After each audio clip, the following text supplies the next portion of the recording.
ఈజీగా ఉండేటటువంటి వ్యక్తి మీ అందరికీ తెలుసు. పార్టీని పర్సన్గా కొన్ని కేసులకు వెళ్ళా, ఇవాళ కూడా వెళ్ళి ఈ కోటేశ్వరం అంటే వెళ్ళి రిప్రజెంటేషన్ ఇచ్చి వచ్చా. కోర్టుకు వెళ్ళేటప్పుడు పొలిటికల్ డ్రెస్ వెళ్ళటం కన్నా ఒక న్యాయవాదిని కాబట్టి, న్యాయవాదిగా పనిచేశాను కాబట్టి, పూర్వ వాసన ఉంది కాబట్టి ఈ కోర్టు కుట్టించుకుని కోర్టు వేసుకుని వెళ్ళా. ఇంతకుముందు కూడా వెళ్ళా.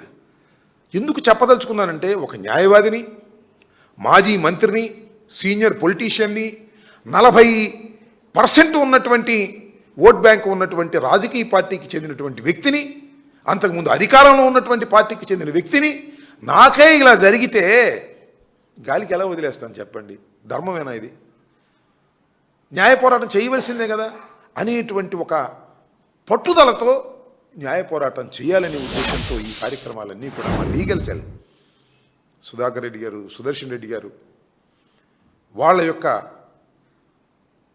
సహకారంతో ఈ న్యాయ పోరాటం చేసి జరిగినటువంటి విషయాలను సరిదిద్దే విధంగా పోలీసు వారిని అందరినీ కూడా సరిదిద్దే విధంగా ఒక మంచి జడ్జిమెంట్స్, ఆర్డర్స్ రావాలని తాపత్రయంతో నేను చేస్తున్నటువంటి ఈ కార్యక్రమానికి రాష్ట్ర ప్రజలు ఆశీర్వదించాలని కూడా ఈ సందర్భంగా నేను కోరుకుంటున్నాను. ఇది ఒక లీగల్ బ్యాటిల్. చట్టపరంగా జరుగుతున్నటువంటి అంశాల మీద నేనేమి ఇల్లీగల్గా చేసే మనిషిని కాదు. చట్ట ప్రకారంగా వీటి మీద ఒక న్యాయబద్ధమైనటువంటి ఒక పోరాటాన్ని చేయటం కోసం ఇవాళ ప్రారంభించాం. ఇంకా సందర్భాలు వచ్చినప్పుడు కూడా వాటన్నిటినీ మీ ద్వారా రాష్ట్ర ప్రజానీకానికి, మీడియాకి, న్యాయ నిపుణులకి, న్యాయం మీద గౌరవం ఉన్న వారికి, రాష్ట్ర ప్రజానీకానికి తెలియపరిచేటటువంటి కార్యక్రమం చేస్తానని ఈ సందర్భంగా నేను చెప్పదలుచుకున్నాను.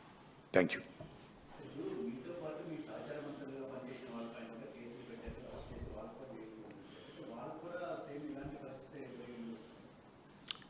అంటే రమేష్, ఇప్పుడు it is a peculiar case. సరే, అవి దౌర్జన్యానికి సంబంధించినవే, but it is a peculiar case. ఎందుకు పెక్యులియర్ కేసు అంటే, నాకు జరిగింది కాబట్టి పెక్యులియర్ కేసు అని అనవల. దాడి స్వభావం. రమేష్ ఇంటి మీద కూడా దాడి చేశారు. అంతకుముందు చాలా వాటి మీద దాడి జరిగింది. What is the nature of the attack? మీరందరూ చూశారు కదా. నేను అప్పుడే 4:20కి ప్రెస్ మీట్ పెట్టా. నా ప్రెస్ మీట్ అవగానే 5ంటికి స్టార్ట్ అయింది.